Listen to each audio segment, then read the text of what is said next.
বাচ্চারা, তোমরা নিশ্চয়ই জানো যে তোমাদের গুরুমা প্রতিবেশী রাজ্যে যে গুরু সম্মেলনী চলছে সেখানে যোগ দেবার জন্য গেছেন। এখানে উনি ৭-৮ দিন থাকবেন। তার ফিরে আসা না পর্যন্ত আজ থেকে তোমাদের নতুন গুরুদেব শ্রীযুক্ত নির্মল দাস পড়াবেন। প্রণাম গুরুদেব। আচ্ছা বাচ্চারা, মন দিয়ে পড়বে কেমন? আর যদি কিছু অসুবিধে হয় আমাকে জানাবে। আচ্ছা। ঠিক আছে গুরুদেব, এখন তাহলে আমি আসছি। আজ্ঞে সেনাপতি মহাশয়।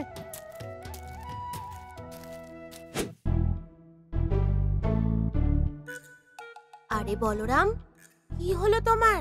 দেখে মন খারাপ বলে মনে হচ্ছে। হ্যাঁ, গুরুমায়ের কথা খুব মনে পড়ছে। কেন বলরাম, তোমাদের নতুন গুরুদেব ভালো পড়াচ্ছেন না?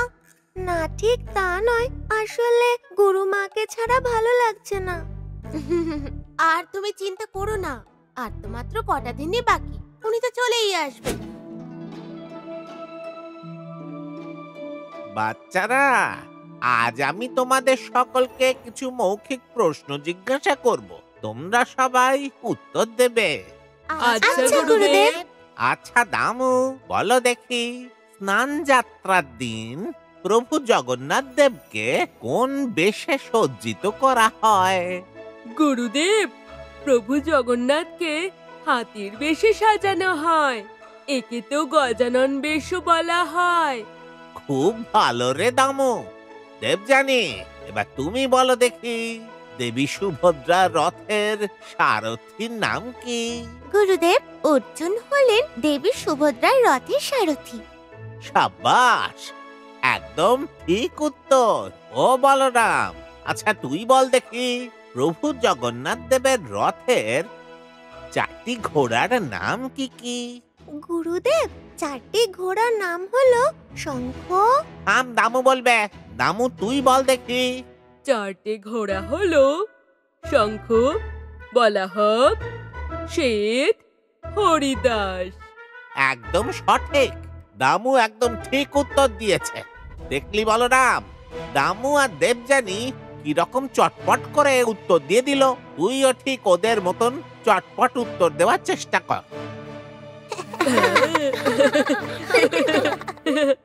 দেবযানী হলো মহারাজের কন্যা আর দামু হলো মন্ত্রীর পুত্র। এই দুজনের বলরামের সঙ্গে বন্ধুত্ব ভালো নয়।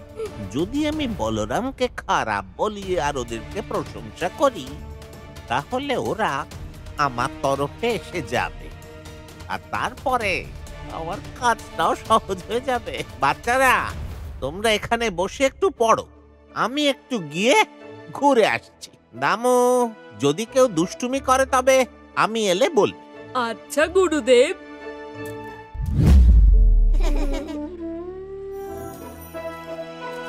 দেবযানী, দেবযানী, ওইদিকে দেখো, গুরুদেব আসছেন।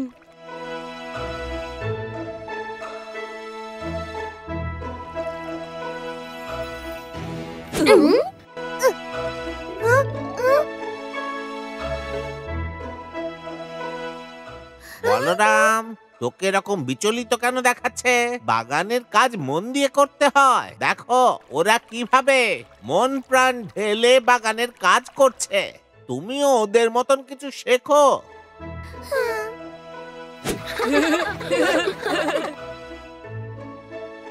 আমাদের গুরুদেব খুব ভালো, আমাদের দুজনকে খুব ভালোবাসেন। তুমি একদম ঠিকই বলেছো। আর বলরামের ওপর খালি রাগ করে। এর থেকে ভালো কথা আর কি বা হতে পারে দেবযানী?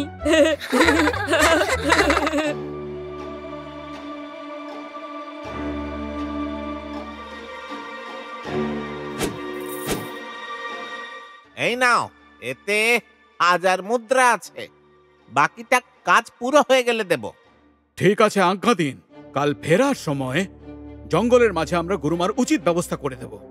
কাল ফেরবার সময় গুরুমা হয়ে যাবে নিখোঁজ, আর তারপরে এখানের গুরুমার স্থানটি সারা জীবনের জন্য আমার হয়ে যাবে।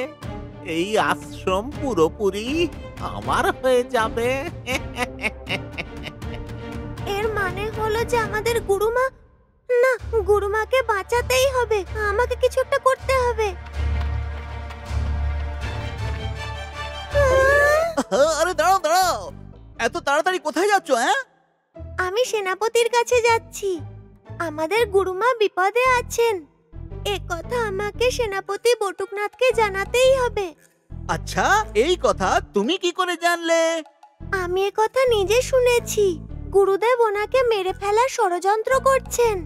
আহা, বুঝলি তো ভাই গাটরু, ওর মাথা খারাপ হয়ে গেছে। না, আমি সত্যি কথা বলছি। আমাকে সেনাপতির কাছে যেতে দাও। না না, উনি এখন দেখা করতে পারবেন না। উনি এখন একটা দরকারি কাজে খুব ব্যস্ত আছেন। আচ্ছা, আমি তাহলে যাচ্ছি মহারাজের সাথে দেখা করতে। না, তার সঙ্গেও দেখা হবে না, তিনি এখন ঘুমিয়ে আছেন। না, তোমরা মিথ্যে কথা বলছো। পথ ছাড়ো, আমি যাব। তুমি এভাবে কথা বলছো কেন? হ্যাঁ, আমিও দেখছি তুমি কিভাবে ভেতরে যাও।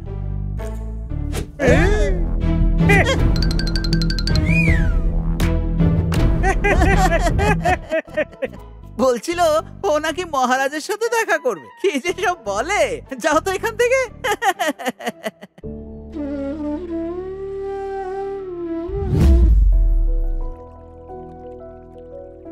যজ্ঞা, সবই তো শুনলে, এবার বলো আমি কি করব? বলরাম, সবসময় গুরুর রক্ষা করা শিষ্যের কর্তব্য। তুমি তোমার কর্তব্য করো। যজ্ঞা, তুমি ঠিক বলেছো। আমাকে যেভাবেই হোক গুরুমাকে বাঁচাতে হবে। কিন্তু আমি কি একা পারবো? পারবে না কেন?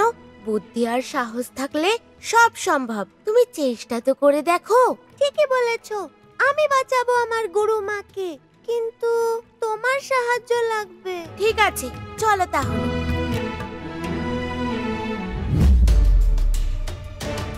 সেনাপতি বটুকনাথের জয় হোক। গুরুমা আমার হাত দিয়ে আপনার জন্য এই চিঠিটা পাঠিয়েছেন।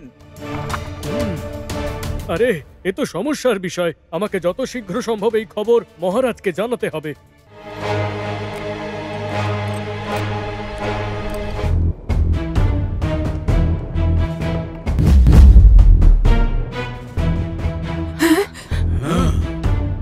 আরে, এসব কি হচ্ছে? আপনারা কারা? আমায় চিনতে পারলে না? আমি জম। আরে দেখছো কি, ওকে ধরে বেঁধে ফেলো।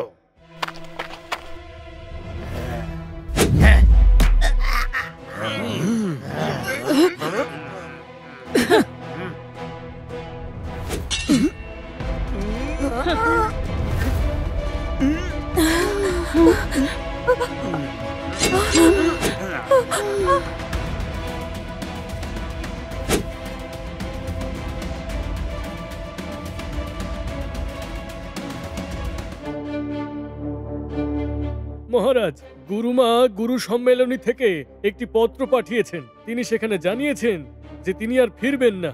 ওখান থেকে হরিদ্বারের উদ্দেশ্যে যাত্রা করবেন এবং বাকি জীবন উনি ওখানেই অতিবাহিত করবেন। সে কি? এ তো অত্যন্ত চিন্তার বিষয়। তাহলে গুরুকুল চলবে কি করে? বাবা, গুরুমা আর কোনোদিন ফিরবেন না? না রে মা, গুরুমা এরকমই একটি সিদ্ধান্ত নিয়েছেন। সেনাপতি, এমন পরিস্থিতিতে আমাদের ঠিক কি করা উচিত তুমিই বলো। মহারাজ, গুরুমার স্থানে অন্য কাউকে নিয়োগ করতে হবে, আর সেই জন্যে নির্মল দাস উপযুক্ত ব্যক্তি বলে আমি আশা করছি মহারাজ। বেশ, ঠিক আছে। নির্মল দাসকে তাহলে খবর পাঠাও। যথাজ্ঞা মহারাজ।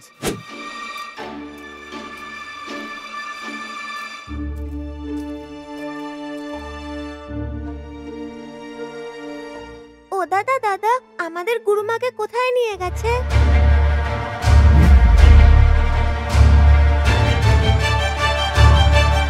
আরে, তোমরা আমাকে এইভাবে কেন বেঁধেছো? আমাকে ছেড়ে দাও, ছেড়ে দাও আমাকে। আমরা তোমাকে কখনোই ছাড়বো না।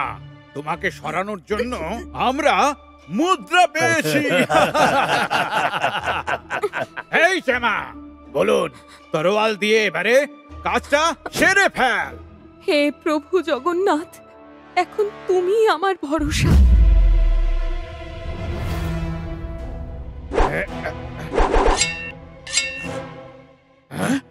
আরে, এরা আবার কে? এরা কোত্থেকে চলে এলো? বলি, তুই তোর খেলা দেখা।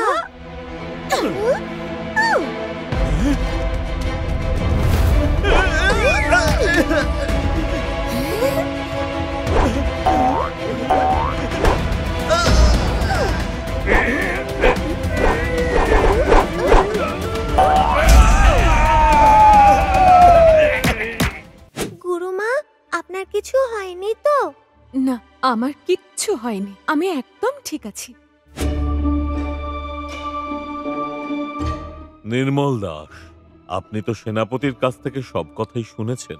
আমি চাই যে গুরুমায়ের স্থানে আপনি আমাদের গুরুকুলের দায়িত্ব নিন। না মহারাজ, আমি কিভাবে এত বড় দায়িত্ব সামলাতে পারবো? কেন পারবেন না? আমি আপনার সঙ্গে থাকবো, আপনি নিশ্চয়ই পারবেন। আচ্ছা ঠিক আছে, মহারাজ যখন এভাবে চাইছেন তখন আমি এ দায়িত্ব গ্রহণ করছি। তাহলে আজ থেকে নির্মল দাসকে গুরুকুলের সব দায়িত্ব অর্পণ করা হলো। মহারাজের জয় হোক।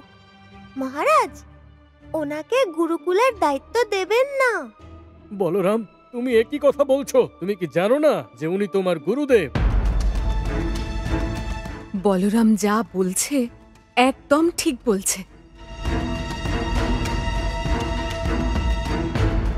ইন্দু দেবী, আপনি তো হরিদ্বারে যাত্রা করেছিলেন।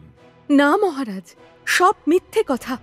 আমাকে গুরুকুল থেকে সরানোর জন্য, আমার স্থানে বসার জন্য এই নির্মল দাস এই সমস্ত ষড়যন্ত্র রচনা করেছিল।